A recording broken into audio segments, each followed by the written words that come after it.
Hi hello welcome back to my channel Sonu Juhi's kitchen. ఈరోజు మన కిచెన్లో అందరికీ నచ్చేలా ఎగ్ ఫ్రైడ్ రైస్ రెస్టారెంట్ స్టైల్లా సింపుల్గా ఎలా తయారు చేసుకోవాలో ఈ వీడియోలో చూద్దాం. ముందుగా స్టవ్ మీద ప్యాన్ పెట్టుకొని 2 టేబుల్ స్పూన్ ఆయిల్ని వేసి ఆయిల్ వేడయ్యాక 3 ఎగ్స్ని తీసుకొని బాగా బీట్ చేసుకోవాలి. బీట్ చేసుకోవడం వలన ఎగ్ బాగా ఫ్లఫీగా ఉంటుంది. బీట్ చేసుకున్న ఎగ్ని ఆయిల్లో వేసి కాస్తంత ఉప్పు, 1/4 టీ స్పూన్ మిరియాల పొడి వేసుకోవాలి.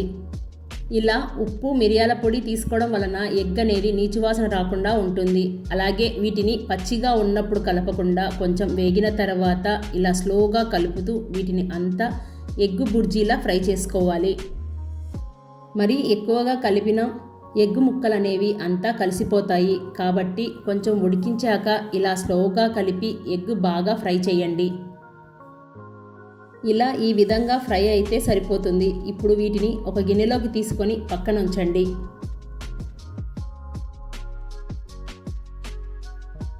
ఇప్పుడు ఇదే ప్యాన్లో 2 టేబుల్ స్పూన్ ఆయిల్ని తీసుకొని ఆయిల్ వేడయ్యాక సన్నగా తరిగిన వెల్లుల్లి, అలాగే సన్నగా తరిగిన 1 అంగుళం అల్లం బాగా ఫ్రై చేయాలి.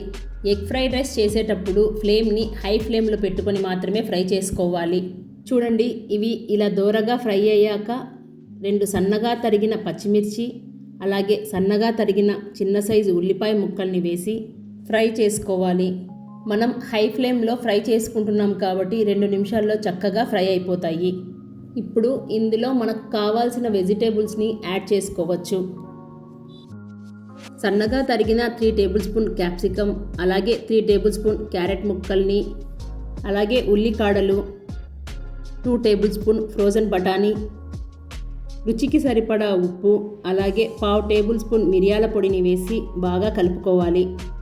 మీకు ఇంకా స్పైసీగా కావాలంటే ఇంకో 1/2 టేబుల్ స్పూన్ మిరియాల పొడిని తీసుకోవచ్చు. మనం వీటిని ఎక్కువ ఫ్రై చేయవలసిన అవసరం లేదండి. ఇవన్నీ బాగా దోరగా ఫ్రై అయితే సరిపోతుంది. ఎక్కువగా ఫ్రై చేస్తే రుచి అలాగే రంగు కూడా మారుతాయి. కాబట్టి ఇలా దోరగా ఫ్రై అయితే సరిపోతుంది.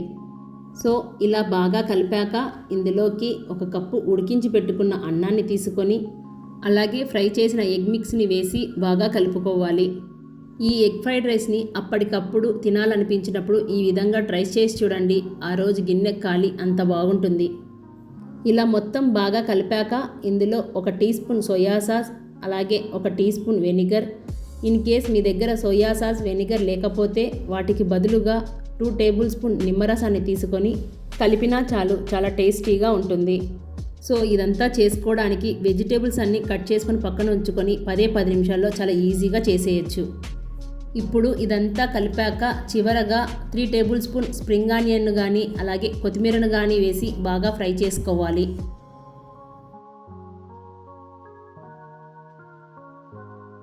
ఇలా చేస్తే బయట ఫుడ్ జోలికి పోకుండా ఇంట్లోనే కమ్మగా తినేస్తారు. మీరు ఓసారి ఈ స్టైల్లో ఎగ్ ఫ్రైడ్ రైస్ని ట్రై చేసి చూడండి. డెఫినెట్గా ఇంట్లో వాళ్ళంతా చాలా అంటే చాలా బాగా ఇష్టపడతారు.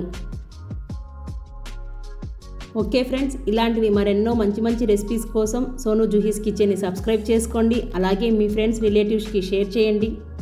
తప్పకుండా మీరు ఇంట్లో ట్రై చేసి మీ ఫీడ్బ్యాక్ని నాకు కామెంట్ చేయడం అస్సలు మర్చిపోకూడదు.